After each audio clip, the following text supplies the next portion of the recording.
This is the Jessamyn Dodd Report, where pop culture meets politics. Jessamyn Dodd is a multimedia journalist and news anchor who's covered politics, entertainment, and crime for some of the biggest publications in America. And she's in your ear every Saturday morning, hitting the hot topics of the week. Now, your host, Jessamyn Dodd. Hello, my name is Jessamyn Dodd, and you are listening to the Jessamyn Dodd Report. I am a journalist, national news anchor, local reporting, covering the border, entertainment, red carpets, some politics and hot topics, and a bit of Israel. We're going to go over to the Middle East today.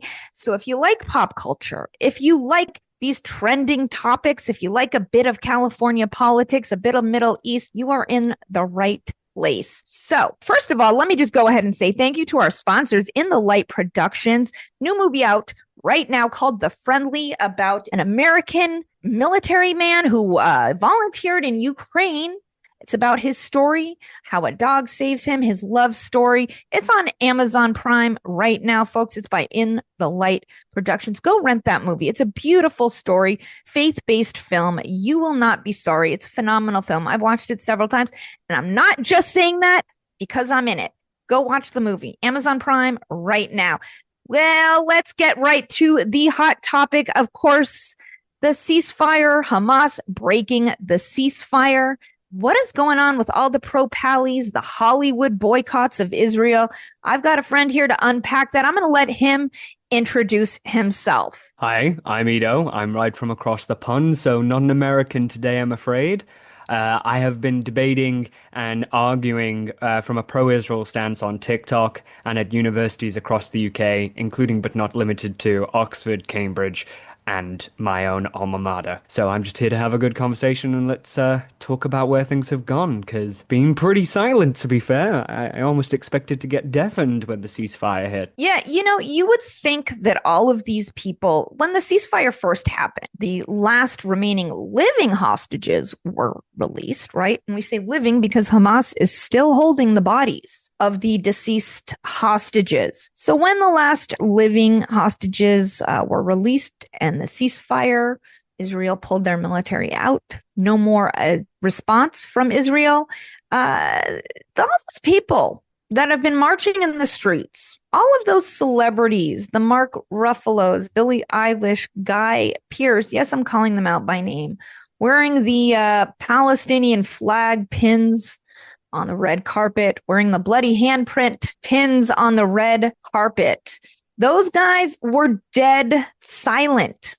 Hollywood was quiet when a ceasefire was announced. What's your take on this, Iddo? Well, I have to admit, when I think of Mark Ruffalo, I think of, honestly, Now You See Me. And like in Now You See Me, he seems to be playing this role of a man who just never quite hits the mark, but seems to think he knows something in the background. I've always thought that Mark Ruffalo, after his first explosion, I think it was back in May of 2024, would have at least had the decency to come out and celebrate. But there's no big parties. There's no celebrations. Billie Eilish has yet to release her song Free Palestine, although I imagine that's down the woodworks. It's the same thing that we've seen from Hollywood all the way back to Vietnam. They've never, ever actually cared about what's going on. They just cared about speaking out. Like in COVID, all these celebrities came together and sang a joyous song and telling us, oh, look, it'll all be okay, sitting in their $1 million mansions. They earned them, but they weren't exactly feeling it. And it's the same here. They don't care at all. And it's really telling to me that a lot of them will forget that the Palestinians were cheering for the fires on their homes in Hollywood. And that's just something I always find funny to remember. So they'll cheer for the Palestinians will cheer for their houses burning down. You're right. We saw the gays for Palestine, the women for Palestine, the they-thems for Palestine. And, why don't you just remind them where they can be free to love who they want? Who has the biggest pride parade in the world? It's Israel. It's not Palestine. So it was a weird time seeing people, who support all these leftist issues, I'm going to say, because they do seem to be mostly left of center, supporting these things. In Hollywood, they're grandstanding, they're, whatever the general public or the young people are going with, that's what they want.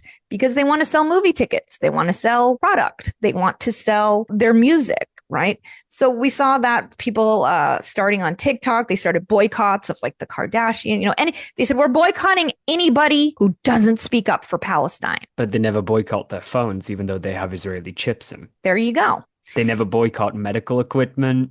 They don't stand on business when it comes to cancer treatments. They think that's perfectly fine to use. Coming from Israel, though. Yeah, you don't realize how many products and how much we use in our day-to-day life was invented by Israelis and Jews. Now, they say, you see Mark Ruffalo, he says, it's not anti-Semitism, it's anti-Zionism. He's separating the two, and he is neither Muslim nor is he Jew. He is not from the Middle East. He doesn't have roots in the Middle East. He doesn't have roots in Israel, but he's jumping into this, sort of becoming the celebrity face of Palestine, right? You've got him with Greta Thunberg. You've got the marching.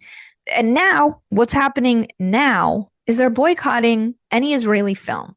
They're calling out Gal Gadot, saying she's an ex-IDF soldier. Well, for people who don't know, if you grow up in Israel, you are an ex-IDF soldier. It's one of 30 countries that has mandatory military service, just like Brazil, just like other countries around the world. So basically every Israeli Jew is ex-IDF unless you get an exemption for being pregnant, a new mom. There are certain exemptions if you're disabled. It's just like South Korea. We saw, what's his name? Jungkook from BTS going off to train in the South Korean army. And no one was like, oh, he's a soldier. It was like, oh, that's totally normal.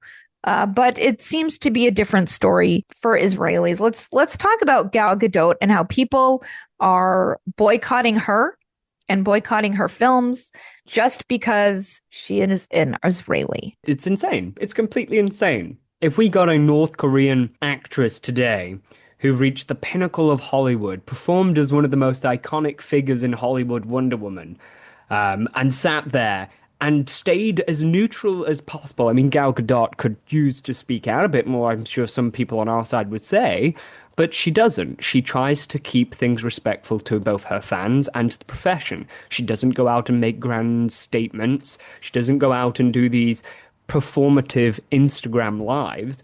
And it's an old versus new mentality. It's not about that she's an IDF soldier. It's that she represents something that they can't abide by.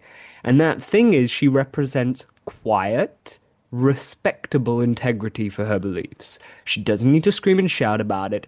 And then you get the Mark Ruffalos and all the others who are trying to do these boycotts, who really substantively, his career's been failing since the whole Smart Hulk, bonanza. He's been falling down a ditch. I think everybody forgets that Gal Gadot was in the Snow White remake. It absolutely bombed, not because of Gal Gadot, though. The lead actress, dare I remember her irrelevant name, spent the entirety of, 9 months bashing Israel, whilst her co-star is this very ex-IDF soldier. Get Gal Gadot to make a big deal out of it? No, she sat there, she took the licks, and she kept humility. I think that's more important. Absolutely. We're going to talk more about this, and I want to talk about the new HBO film that's coming out, a series about October 7th versus Joaquin Phoenix's Palestinian child film. So let's talk about that. We're going to take a short commercial break. Do not touch that button. Come back. We are going to have more with Iddo. In a world torn by war, one man's courage brings hope. From the true story of an army medic on a peace mission in Ukraine comes The Friendly. Ambushed by the Wagner militia, trapped behind enemy lines, Curtis finds an unlikely ally, a loyal dog who follows him from camp to camp and ultimately saves his life. Starring Joe Mantegna, Jesse Borrego, Elapidia Carrillo, Casey Diedrich, and Daniela Nieves. The Friendly, a beautiful, true story of love, loss, and redemption. A turning point for those battling mental health. The Friendly from In the Light Productions, now streaming on Amazon Prime. We are back on the Jessamyn Dodd Report. We have got Iddo in Great Britain, but we're talking about Hollywood and the ceasefire and the protests. Now, a lot of people say, Israel broke the ceasefire. Let's talk about what really happened. When I saw this, I immediately texted my friend and I said, in 30 seconds, they are going to start blaming Netanyahu. And like clockwork, they started blaming Netanyahu. They started blaming the IDF. Now, let's talk about what's actually factual, because Iddo, he is like Encyclopedia Britannica when it comes to Middle East history. I've popped into your live streams, and when you have debates with people, it's insane the amount of knowledge that you pull out of your head. I'm going, well, I gotta go look that up. And you're right. I have listened to you and I'm like, how does he know about every single thing that's ever happened in the Middle East between Israel and any other country? It's quite impressive. So break it down for us, because we were talking about Hollywood being silent on the ceasefire. Well, the ceasefire's not really happening right now. And well, it is happening. And once again, it's like the Oslo 1 and Oslo 2 Accords. The only reason it still exists is because Israel is keeping it in place. So if we look at the standards that were set for the ceasefire by Trump, they had 72 hours to return not all just the living hostages, but the dead hostages included. So there was negotiations, and they agreed to this. They agreed to hand back all the hostages, and they gave all the living hostages back in a trickle. And at the moment, there's 13 dead hostages remaining in Gaza, with rumors that there's going to be, at the time of recording, that there's going to be another body given back in between that period of time. So the problem that we have is that 72-hour has elapsed way over the margins. So this is a fundamental breakdown in the initial agreement that put this ceasefire in place in the first place. This is pre-ceasefire. This is how we get the doors open. And within, 75 hours, we had Hamas on the streets breaking the bones of their own civilians, many of whom they claim to be gang members with little to, if any, evidence. And then 2 rival clans, because this isn't a normal democracy where we have, the Democrats and the liberals, and we have this. This is a clan-based society. So we had 2 clans, including Al-Shabaab, who were against Hamas, in conflict in the middle of the streets. And so this is also a violent breakdown, because Hamas has gone in with firearms and gone, yes, we're the big dogs. We know what we're on about. We know what we're doing. And we're not going to go away, which is another part of the ceasefire. So every single one of these steps from the moment the ceasefire was enacted is a blatant and flagrant violation of its terms. Right. And Israel did respond. So immediately, a lot of the pro-Pally accounts, even the Hollywood ones that we've been talking about, came out and said, Israel is firing on Palestine. They're firing on Gaza. Israel broke the ceasefire. Hamas literally videotaped themselves executing, pulling men out of their tents in Gaza and executing them. While there was children and women in the crowd screaming Allahu Akbar. This is not Islamophobia. This is what happened. This is a fact. We watched it with our own eyes. And I'm seeing people say, well, they were conspiring with Israel. Conspiring with Israel to do what? This is the funny part. So the argument is that Al-Shabaab, or Abdul-Wahab, or whatever the name is, I always forget because it's so irrelevant of a group in Gaza, that this clan is funneling its way in and it is getting assistance from the IDF. But it was DICE that they were unaliving. They were unaliving a completely separate clan. I'm so used to TikTok language. TikTok language, when we get censored, language. We have to say unalive, which everybody on That's on a TikTok, whole different discussion. That's another show about censorship, but yes, I found creative ways around it, at least. On Instagram and TikTok, we have to say unalive because they don't like you to say murdered. For some reason, that's a bad thing to say. But it's what happened. Sanitizing the language as always. How do we dumb down the population? Well, we sanitize the language first and then we sanitize the ground after. Yeah. The worst part about what this is they're going after a completely separate clan that has nothing to do with Israel. That has no protection from Israel, but it is a rival power. What Hamas is doing is trying to consolidate power. But I will have you all take in mind that Israel had no reaction to this part. The reaction was, as part of the agreement, that Israel would pull out 3 lines of pull-out stages. So they would go back to set lines throughout the period. Israel had withdrawn these lines, and the agreement was nobody goes near, okay? The IDF will pull out gradually as the ceasefire is completed, and then what's meant to be is an alternative force provided by Donald Trump's committee would go in and would gain control. So here's what didn't happen. They didn't have the time to set up that force yet. We've got rumors that Turkey and Egypt might be going in to take out and dismantle Hamas. Those are just rumors. They're for the bees at the moment. But what happened was you had on video, on camera, armed men with AK-47s walking towards IDF troop lines. Now, Israel could have fired immediately. Why didn't they? Because they were trying to maintain the ceasefire, and that's what resulted in 2 dead Israeli soldiers. We lost 2 dead Israeli soldiers because they didn't want to break the ceasefire. So did Israel break it, or was it already broken from the beginning? I don't know. I want to move into the next topic because it is connected, talking about what we are being shown with our eyes to what is being said online. And when you have these facts and you have people fact checking, there's a lot of misinformation. And that's the thing, is there's a lot of propaganda, a lot of misinformation about things that were literally, and I'm looking at people who are talking about, I'm going, are we watching the same video? Are we looking at the same thing? Like, how are you coming to that conclusion? Now, let's talk about also, I just want to bring it back for a minute because I do like talking about entertainment. You mentioned before we started speaking today that this film that Joaquin Phoenix is backing, it got like a 15, 20-minute standing ovation at the Venice Film Festival, which, by the way, tried to ban Gal Gadot from going because she's an ex-IDF soldier. They didn't want her there. But let's talk about this film because you're telling, it's the one about Hind Rajib, right? Is that how you say her name? Hind Rajab, yes. Hind Rajab. Now, you mentioned that whole story has been debunked. So they have a by film Al Jazeera, about, no less. By Al Jazeera has debunked the murder of this Gazan child. Please fill us in, because I think we need to know about this. They debunked the story. So the story of Hind Rajab, just to break it down really quickly, and I can do a Ben Shapiro at 500 miles an hour just to make it more convenient. Let's go. So the story of Hind Rajab is basically that she was on the phone to the Red Cross at this point. The Red Cross was apparently trying to go in to get her out because she was trying to flee Gaza at this point, Gaza City. Gaza City was being besieged at the beginning of the war, so we're talking northern Gaza.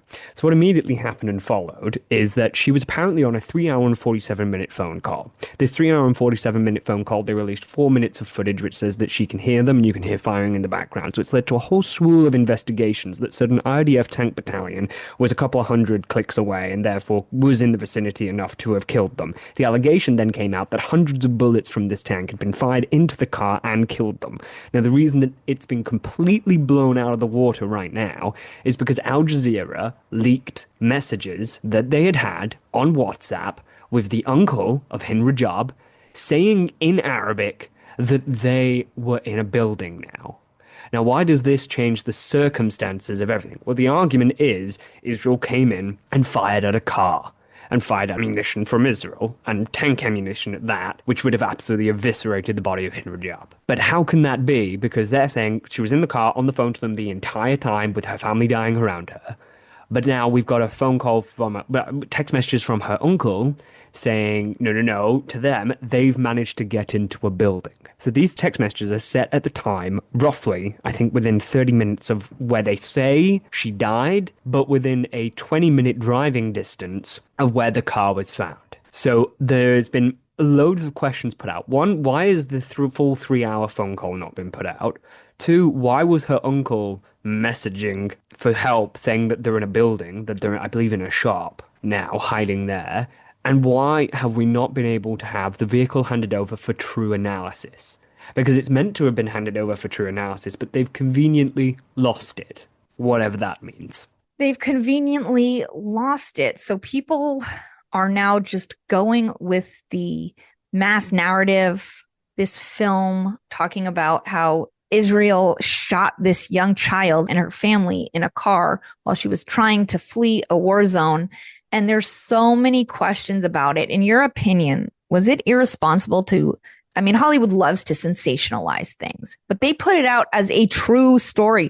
Was this irresponsible for them to jump the gun before all of the evidence has come out? It wasn't just irresponsible. all, it is a absolute disgrace on historical film analysis. Because when you have a film that comes out that's based on a true story, the purpose is to show that true story and the circumstances around it, usually to benefit the plight of that story or to tell a very fantastical tale of someone like Alan Turing, who invented the Enigma machine, which is based on a lot of the technologies we have now. That it needs to be taught, that it's educational. I see no purpose of the Hinra Job story as been told, with as little facts that have been produced by it, that I can't help but speculate that it's either demonstrable and willful ignorance, or it's just sensationalism for the hatred and barbarity of the scene that is movie-going now. I see nothing other than cynicism in making this. Yeah, it is. And you said like historical films, and obviously sometimes we know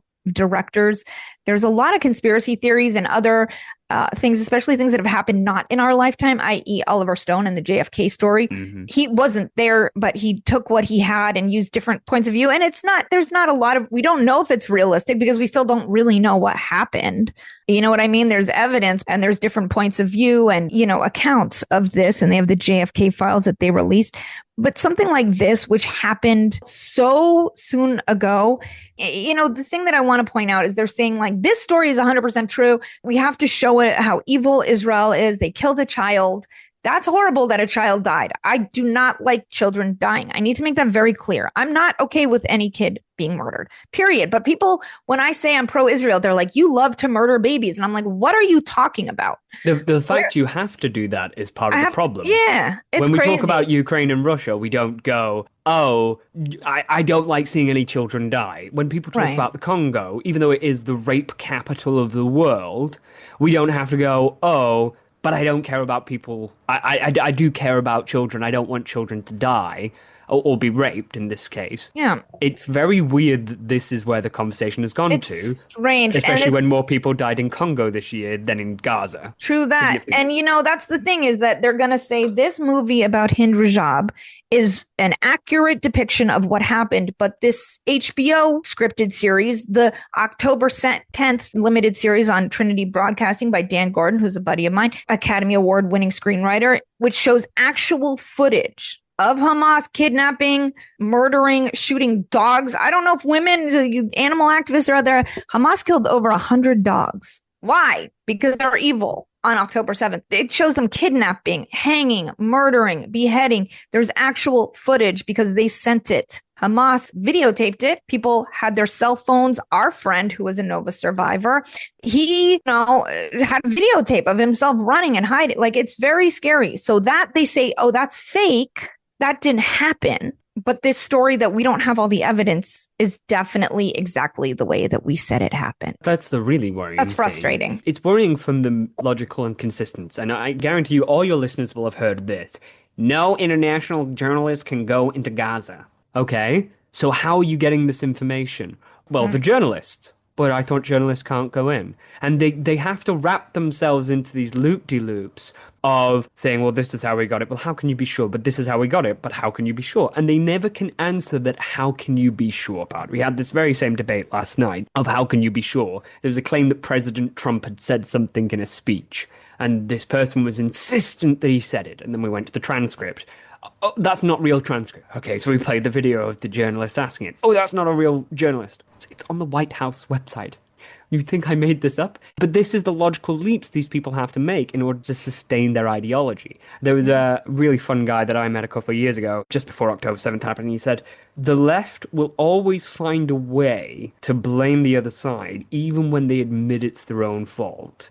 Because that trampoline has yet to stop its springs. Because they're just going to keep on bouncing up and down. And I think it's so accurate to what we're seeing with their claims now. It's just constant barragement. You can show someone a video. You can show someone photographs. You can have firsthand accounts of what is going on in Israel, in Gaza.